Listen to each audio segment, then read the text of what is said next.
So hello friends, welcome to back in my channel cook with Gokul.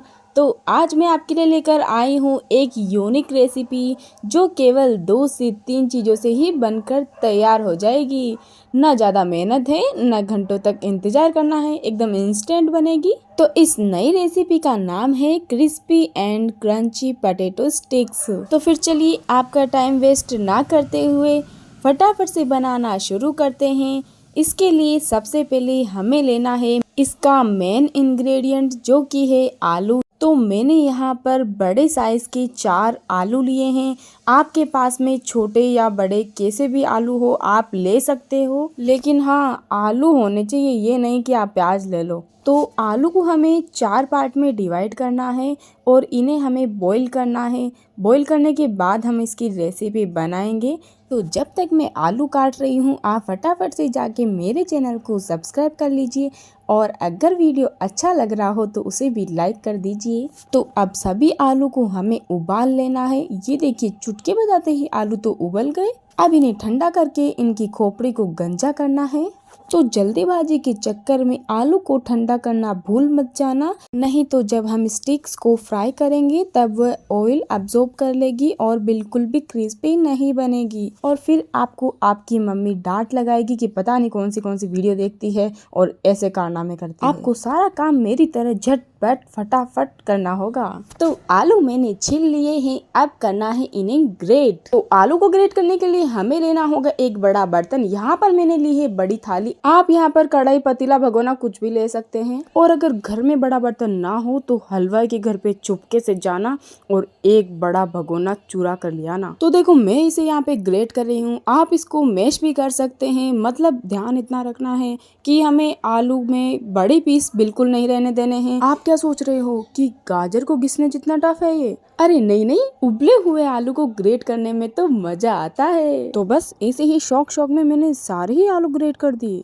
बस अब आलू खत्म हो चुके हैं, अपनी अंगुलियों को ही ग्रेट मत कर लेना। तो भाई बाइंडिंग के लिए इसमें डालेंगे आधा कप कॉर्नफ्लोर। अब जाएगा इसमें 1/4 चम्मच काली मिर्च का पाउडर और अब डालेंगे 1 चम्मच नमक। अब आप खुश हो जाओगे मेरी तरह, क्योंकि इसमें ज्यादा कुछ भी डालने वाला नहीं है। अगर आप भी मेरी तरह आलसी है और फटाफट से बिल्कुल कम सामान से रेसिपी बनाना चाहते हैं तो मेरे मार्गदर्शन पे चलिए। तो यहाँ पर आपको अपने हाथों को थोड़ी तकलीफ देनी है। रोटी बनाइए कभी, रोटी जैसे रोटी का आटा लगाते हैं बस इसी तरह इसका भी आटा लगाना है। अब आप सोच रहे होंगे कि इसमें हमने कॉर्नफ्लोर क्यों डाला, क्योंकि आलू में जितना भी एक्स्ट्रा पानी होता है वो कॉर्नफ्लोर पी जाता है, जैसे आप अपनी मम्मी का खून पी जाते हो, ठीक वैसे ही। अब आप सोच रहे होंगे कि कॉर्नफ्लोर नहीं हो तो क्या डालें, और अब आप ये भी सोच रहे होंगे कि मुझे ये कैसे पता चला कि आप क्या सोच रहे हैं।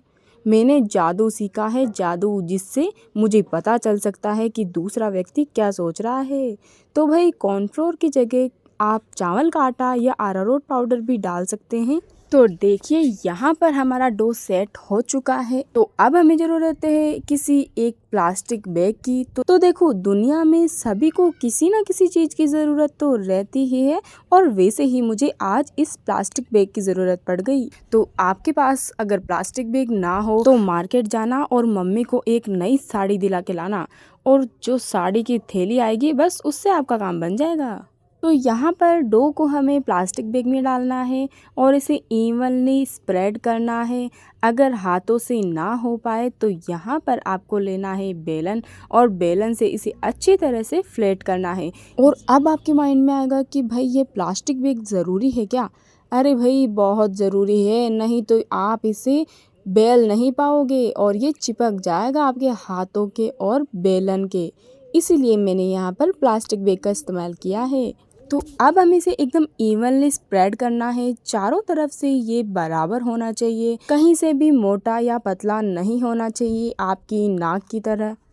और देखो मैंने जैसे बनाया है बस उसी तरह से बनाना है, इसको स्क्वायर शेप में करना है, इस बात का खास ध्यान रखना है आपको, ठीक है। तो बस ये रेडी है। अब प्लास्टिक शीट को हमें एक तरफ से उठाना है और इसे खोल देना है, और अब लेना है हमें एक चाकू। किसी को मारना नहीं है, यहाँ पर हमें स्टिक्स कट करनी है।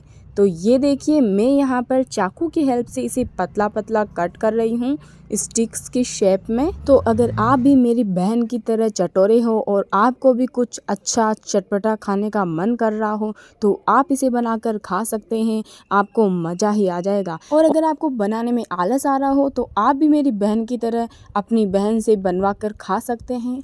तो ये देखिए ये भी हमारी सपनों की तरह बड़ी बड़ी बनकर तैयार हो चुकी है। तो दोस्तों मैं आपकी तरह आलसी नहीं हूँ और मैं जल्दी जल्दी काम करती हूँ, इसीलिए मैंने यहाँ पर पहले से ही गैस पर तेल को गर्म होने के लिए रख दिया था। तो सारी स्टिक्स को हम तेल में डाल देंगे। सारी का मतलब ये नहीं है कि आप सारी ही उठा के एक साथ डाल दो, जितनी आपकी कढ़ाई हो उतनी ही डालिए, ये नहीं कि आप कढ़ाई को ऊपर तक भर दो।